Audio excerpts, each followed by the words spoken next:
Bonjour à tous et bienvenue aujourd'hui dans cette nouvelle vidéo. Aujourd'hui, c'est le premier épisode d'une, j'espère, longue série. C'est Raconte-moi la timeline. On va commencer par une des dernières vidéos que j'ai faites avec LumaFusion sur l'iPad Pro. Donc là, ce qu'on va faire en fait, c'est après le montage, je vous explique qu'est-ce que j'ai fait, comment je l'ai fait et pourquoi je l'ai fait en fait, on va dire aussi. Et puis comme ça vous donner peut-être 2-3 idées, puis 2-3 trucs et astuces aussi à répéter de votre côté avec LumaFusion.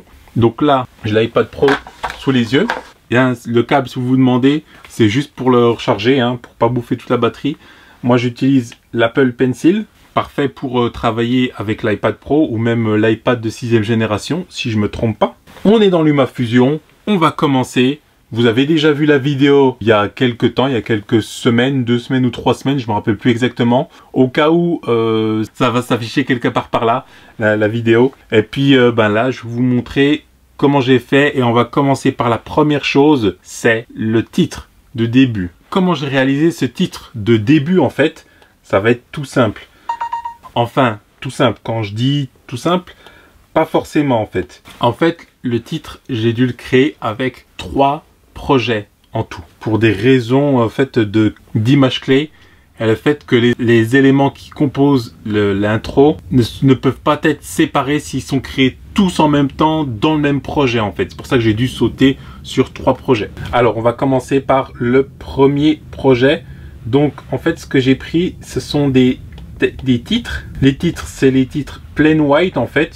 C'est juste des titres tout simples. Et après, en fait, vous allez rentrer dans le titre et vous allez supprimer le titre. Vous voyez là, par exemple, là, il y a un titre qui est déjà mis. Bon, moi, je le cache, mais sinon, on peut le supprimer et recommencer de zéro. Donc là, je me suis amusé à mettre une forme, en fait. Donc, les formes, vous faites un plus et vous ajoutez un calque ici de forme. Voilà. La forme que j'ai choisie ici, c'est une ligne de 3 pixels. Alors, hop, non, c'est une ligne de 1 pixel. J'ai dit n'importe quoi, c'est une ligne de 1 pixel. J'ai donné à cette ligne cette forme-là. Elle est centrée. Alors, on va voir. Elle est centrée sur X.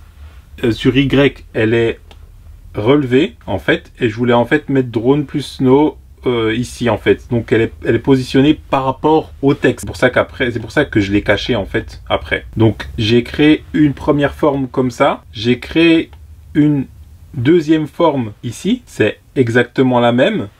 Alors, si je vais dans la première et que j'active le titre, on va pouvoir voir que, vous voyez, le titre, en fait, il s'affiche, mais il s'affiche en même temps. C'est pas des éléments séparés, c'est pas des calques séparés. Il n'y a pas de notion de calque comme dans Photoshop, After Effects ou Final Cut Pro. Voilà, donc de calque, d'empilement de calques. Donc, c'est-à-dire que chaque calque a ses propres propriétés. Là, c'est pas le cas. Là, c'est vraiment pas le cas et c'est un peu dommage. Mais bon, ça viendra avec le temps. Je vais cacher le texte. Donc ça, voilà. Ça donne ça comme effet. Hein.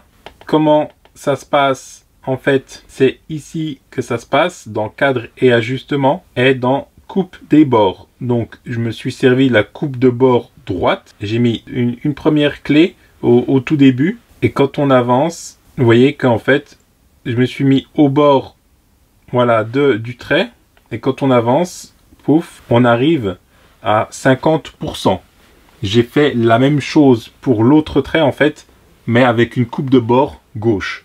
Donc, en fait, on a une symétrie au niveau de la progression de la barre des deux côtés. Ça, c'est le premier truc pour les barres blanches.